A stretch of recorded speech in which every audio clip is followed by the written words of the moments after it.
Hey guys, welcome to the Liberal Hive Mind, a channel solely focused on exposing the abundant hypocrisy of the left. Well, it's been said by countless people before, I've said it many times before, Trump was right. Trump is right. He remains right. Now, it's one thing for me to tell you, one thing for Donald Trump to gloat like he probably is and probably would, but it's another when it's a Democrat telling you. I mean, listen, leftoids, I know you love to live in your alternate fantasy reality where you're Midjourney AI generating photos of Donald Trump getting arrested by the NYPD. I know it's a beautiful fantasy world to live in, and it makes you feel all warm and fuzzy inside for some weird, extremely psychotic reason, but it's just not gonna happen. It's not gonna happen with this garbage Alvin Bragg, Stormy Daniels political witch hunt, and every other supposed option that you believe you have. Again, not gonna happen. And that's not coming from me, that's coming from the mouth of a Democrat. In fact, not just any old Democrat, but a Democrat legal authority, an incredible legal mind, the mind of Alan Dershowitz. Let me show you guys exactly what I mean by that. Let's crush Democrat hopes and dreams of arresting Donald Trump. It's just simply not gonna happen. We've got some stuff to get into, so let's roll the tape. Alright folks, so let's first start off with Donald Trump. You know, leftoids ought to listen to Trump more often and give some credit to the man. I mean, he has been right about a whole lot. These four horrible, radical left Democrat investigations of your all-time favorite president, me, is just a continuation of the most disgusting witch hunt in the history of our country. It's gone on forever with Russia, and Ukraine, and the Mueller hoax. It's an absolute disgrace what's going on. They even spied on my campaign.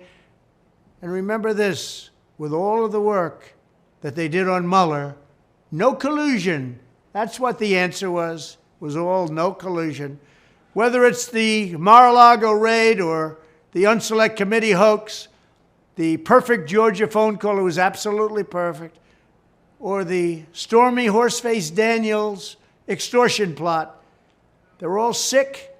And it's fake news. Our enemies are desperate to stop us. Trump essentially calling every single investigation a sham, a bunch of BS witch hunts. And the Democrat reaction, of course, would be, well, that's exactly what Trump would say. But no, he's right. Alan Dershowitz breaks it all down systematically on the national desk, starting off specifically with the pathetic Alvin Bragg case. How hard will this case be to get a conviction?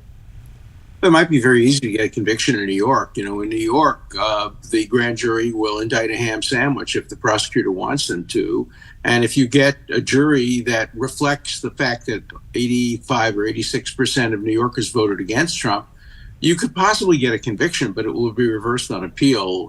No honest, objective judge would ever uphold this kind of Mickey Mouse charge. There's not even a misdemeanor here, because for it to be a misdemeanor, he has to have failed to disclose the actual reason he made the payment. In other words, what Bragg is saying is he should have written in his records the $130,000 was paid to a porn star to shut her up and to avoid having my wife, children, and business associates learn that I had an adulterous affair. Well, if that were required of everybody, nobody would ever pay non-disclosure money. It's never happened before, so there isn't even a misdemeanor. And then to turn it into a felony, you have to get into Trump's mind. You have to say that the only reason that he disguised the payment as legal expenses was to get elected president, not to avoid disclosure to his wife, his family, or his business associates. They won't be able to prove that. Doesn't make any sense. Well, the statute of limitations is a barrier. 2 years for a misdemeanor, 5 years for a felony. Their absurd argument is, we couldn't find Donald Trump to indict him and serve him. We didn't know where he was because he wasn't in New York. Duh, he was in the White House and everybody could see him.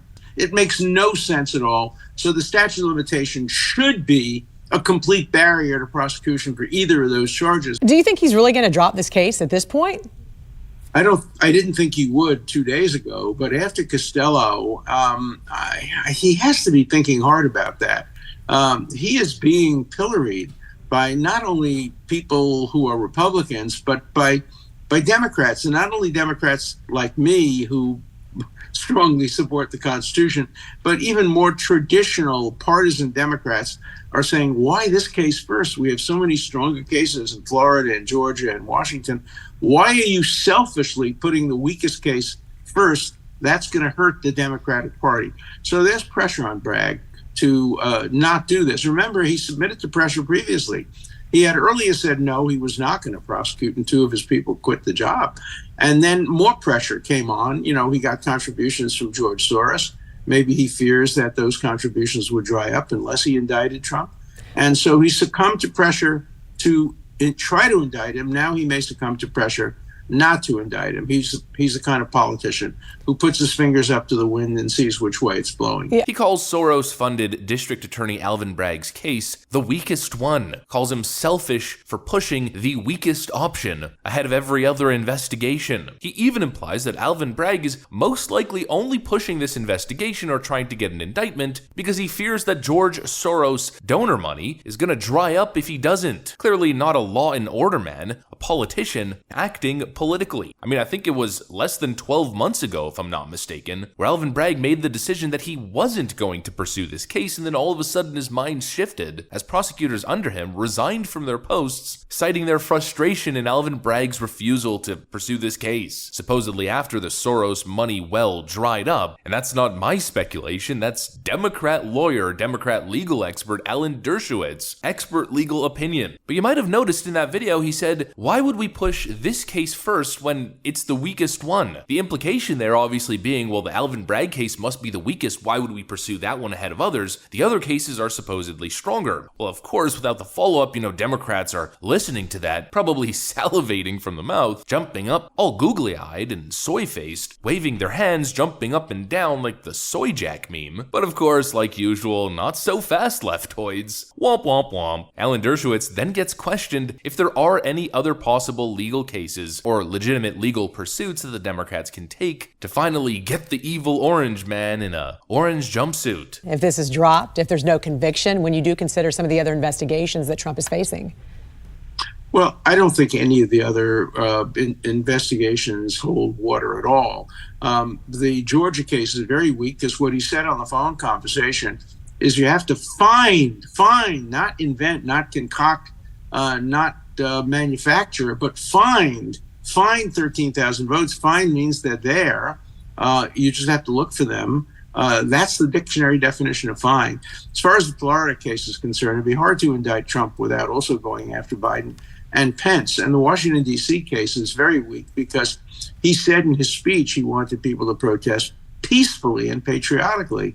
And that's not an incitement to violence, and it's protected by the First Amendment. So I think there's a lot of smoke here. And in my book, Get Trump, I document each of the 4 cases, and I show why none of them hold water. There's a lot of smoke, but I don't think there's any fire. And if there is a fire, it was set by arsonists. It's not a legitimate fire. How dare you! Every single case is completely bogus. And funnily enough, Democrat Alan Dershowitz is essentially mirroring everything that Donald Trump said in the intro video. Donald Trump claims that the Georgia phone call was perfectly okay. There was nothing wrong with that. It was a perfect call. And Alan Dershowitz essentially says it, but in different form, using different words. He didn't tell him to fabricate anything. He said to fine. Automatically, case closed. On the January 6th angle, Donald Trump told people to rally and protest peacefully. Instantly debunks the whole organized coup insurrection narrative. Every single witch hunt investigation falls apart, crumbles at the very beginning. Widely available evidence and facts. There's a claim of a criminal action, and then instantly as you look into it, oh well, here's evidence that basically counters the entire claim. The same thing with Alvin Bragg's case. In fact, it continues to get even worse for Alvin Bragg, if you could even believe that. Now we have another document, a legal document, signed by Stormy Daniels, otherwise known as Mrs. Clifford, denying the alleged existence of an affair with Donald Trump at all. Over the past few weeks, I have been asked countless times to comment on reports of an alleged relationship that I had with Donald Trump many